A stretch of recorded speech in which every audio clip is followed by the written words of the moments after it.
बारळकर यांचा आज 25वी पुण्यतिथी आज या ठिकाणी त्यांना अभिवादन करण्याकरता आम्ही आलो होतो।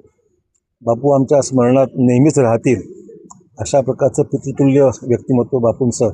आमदार या नात्याने त्यांचं उंची खूप मोठी होतीच, पण आमदारांच्या बरोबर लोकप्रतिनिधी या नात्याने सुद्धा आणि एरवी त्यांचं व्यक्तिमत्व असं होतं की या कृषी उत्पन्न बाजार समितीवर अनेक वर्ष ज्यांनी अध्यक्षपद भूषवलं आणि जिल्ह्यामध्ये एक दबदबा हो ज्यांचा होता, अशा प्रकारचं बापूंचे व्यक्तिमत्व राहिलेलं आहे।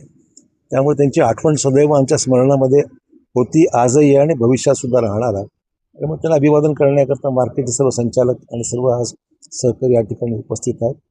त्यांना आमचे विनम्रपणे अभिवादन। आज या ठिकाणी आमचे काका आदरणीय स्वर्गीय साहेबरावजी बापू बारळकर यांची 25वी पुण्यतिथीनिमित्त आज बाजार समिती नांदेड येथे त्यांच्या पुतळ्याला अभिवादन करण्यासाठी या ठिकाणी छोटेखानी कार्यक्रम आयोजित करण्यात आलेला होता। आणि त्यांच्या या कार्यक्रमाला राज्याचे माजी मुख्यमंत्री आदरणीय अशोकरावजी चव्हाण साहेब, तसेच नांदेड जिल्ह्याचे खासदार रवींद्रजी चव्हाण, महापौर कविताताई मुळे, माजी आमदार रामपाटील रातोळीकर यांच्यासह अनेक मान्यवरांनी या ठिकाणी उपस्थिती लावली। तसेच बापूंचे काम हे अतिशय वाखाणण्याजोगे होते। त्यांनी राजकारणासोबतच स्वातंत्र्य सेनानी म्हणून या ठिकाणी फार मोठा निजामाच्या विरोधात लढा दिला होता। त्यांच्या या पावन स्मृतीचं अभिवादन करण्यासाठी आज बाजार समितीच्या वतीने आम्ही सर्व मान्यवरांचे आभार व्यक्त करतो। धन्यवाद। माजी आमदार व ज्येष्ठ स्वातंत्र्य सेनानी व या कृषी उत्पन्न बाजार समितीचे सलग 37 वर्ष चेअरमन राहिलेले कैलासवासी साहेबरावजी सखोजी देशमुख बारळकर यांची 25वी पुण्यतिथी आहे।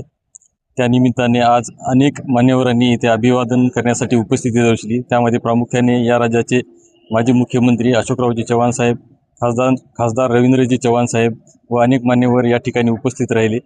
मी सर्व त्यांची इतके त्यांना 25 वर्ष जाऊन त्यांची आजही जी स्मृती आहे हे सर्वांच्या स्मरणात आहे। त्यामुळे मी या ठिकाणी आलेल्या सर्वांचे आभार व्यक्त करतो आणि स्वर्गवासी बापूंना अभिवादन करतो। धन्यवाद।